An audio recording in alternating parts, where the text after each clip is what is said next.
Kamusta mga kababayan? Kami po ay magbibigay ng pinakahuling update ukol sa panahon sa inyong mga lugar. Bago po tayo magpatuloy, huwag pong kalimutan na i-like, i-share at mag-subscribe sa aming channel para maging updated sa mga susunod na weather updates. At syempre, pindutin po ang bell icon para sa real-time na notifications. Simulan na po natin.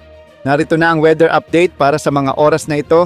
Sa ngayon, 3 weather systems ang nakakaapekto sa ating bansa at nagdudulot ng mga pag-ulan.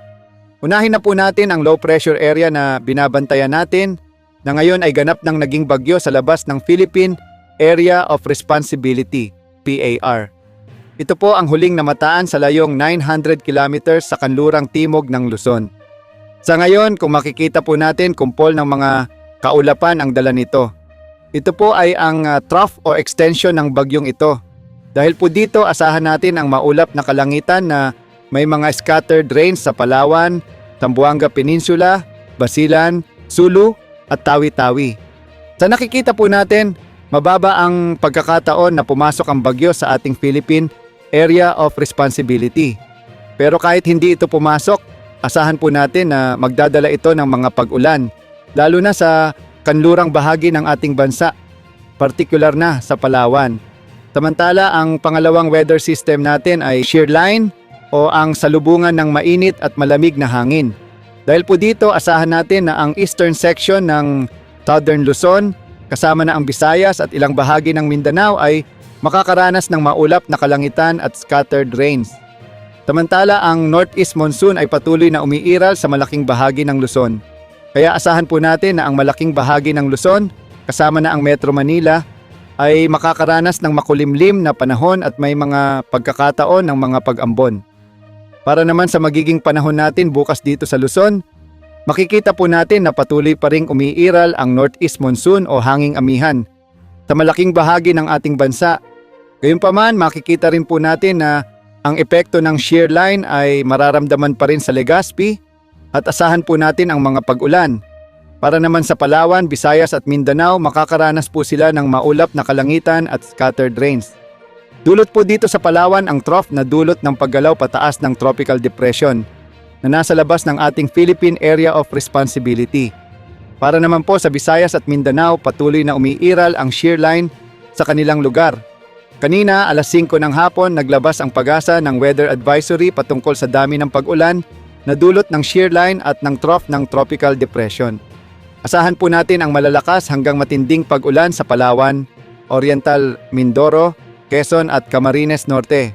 Katamtaman hanggang malakas na pag-ulan naman po sa Occidental Mindoro, Laguna, Camarines Sur, Catanduanes, Albay, Sorsogon, Masbate, Aklan, Antique, Capiz, Iloilo, Northern Samar, Samar at Eastern Samar.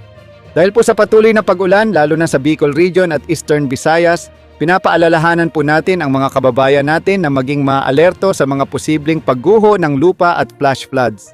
Para po bukas ng hapon hanggang Lunes ng hapon, asahan po natin ang malalakas hanggang matinding pag-ulan sa Camarines Norte, Catanduanes, Camarines Sur, Albay at Sorsogon. Asahan din po natin ang katamtaman hanggang malakas na pag-ulan sa Palawan, Marinduque, Quezon, Oriental Mindoro, Romblon, Aklan, Capiz, Northern Samar, Samar, Eastern Samar at Masbate.